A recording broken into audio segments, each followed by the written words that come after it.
بسم اللہ الرحمن الرحیم۔ عمر بن عبدالعزیز رحمۃ اللہ علیہ 101 ہجری میں ان کا انتقال ہوا ہے اور تقریباً 2 سال کم و بیش عرصہ انہوں نے حکومت کی ہے، خلیفہ رہے ہیں۔ ان کی خلافت کا زمانہ اتنا شاندار زمانہ تھا، لوگ کہا کرتے تھے کہ خلافت راشدہ کا دور واپس آ گیا ہے، اور اسلامی سلطنت جو لاکھوں میل رقبے پر پھیلی ہوئی تھی، ہمارا ملک پاکستان اس کا پورا رقبہ شاید اس کے ایک صوبے کے برابر بھی نہ ہو، اور بہت وسیع سلطنت تھی۔ پوری اسلامی سلطنت میں کوئی زکوٰۃ لینے والا نہیں تھا۔ ایسی خوشحالی، ایسی فراوانی کہ زکوٰۃ لینے والا غریب اسلامی سلطنت میں نہیں ہے۔ مجبوراً غلام خرید کر آزاد کیے جاتے تاکہ زکوٰۃ کہیں استعمال ہو جائے۔ ایسی زبردست حکومت تھی۔ جب ان کو حکومت کے لیے منتخب کیا گیا اور وہ پرچی کھولی گئی جس میں نام لکھا ہوا تھا کہ کون خلیفہ ہوگا، تو جب انہوں نے اپنا نام پڑھا تو سکتے میں آ گئے اور وہیں بیٹھ گئے، اور لوگوں سے کہنے لگے کہ یہ بہت بڑی ذمہ داری ہے، میں یہ ذمہ داری نہیں سنبھال سکتا، جس کی مرضی ہے تم اسے منتخب کر لو۔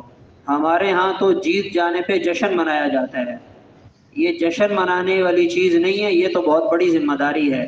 اللہ تعالیٰ کے سامنے بتانا پڑے گا کہ جس حلقے سے تم منتخب ہوئے تھے وہاں کے لوگوں کا کیا حال تھا۔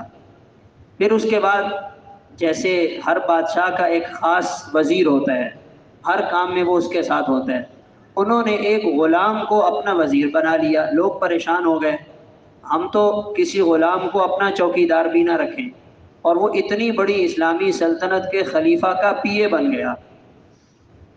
اچھا، اس کو منتخب کیوں کیا گیا؟ ہمارے ہاں انتخاب کی جو وجہ ہوتی ہے وہ یہ بتاتے ہیں کہ ہماری پارٹی کا بندہ ہے اور یہ اس کا جھنڈا ہے، یا زیادہ ہوا امریکہ سے ڈگری لے کے آیا ہے، برطانیہ سے پڑھ کے آیا ہے۔ یہ ہمارے ہاں کسی کو بھی کوئی عہدہ دینے کی وجہ ہوتی ہے۔ انہوں نے کہا اس بندے میں 2 باتیں مجھے نظر آئی ہیں۔ ایک، میں نے اس کو یہ دیکھا کہ یہ اکیلے صحرا میں کھڑے ہو کے بڑے مزے سے نماز پڑھ رہا تھا، مجھے اس کا یہ عمل بہت پسند آیا۔ اور دوسرا، میں نے اس کو نوٹ کیا ہے یہ قرآن کے ساتھ بڑی محبت رکھتا ہے۔ یہ 2 باتیں ہیں، میں نے اس لیے اس کو اپنا وزیر بنایا ہے۔ اور پھر اس کے بعد سب سے پہلے اپنے گھر سے آغاز کیا، شاہی خاندان کے جتنے لوگوں نے زمینیں دبا رکھی تھی بولا واپس کرو، یہ مسلمانوں کی امانت ہے، تم نے اس پہ قبضہ جما رکھا ہے۔ تو یوں اس دور کے مسلمان حکومت کیا کرتے تھے اور ان بنیادوں پہ اپنے لوگوں کو آگے لایا کرتے تھے، تو کامیاب تھے۔ اور آج ہم مار کھا رہے ہیں، وہ ہمارے سامنے ہیں۔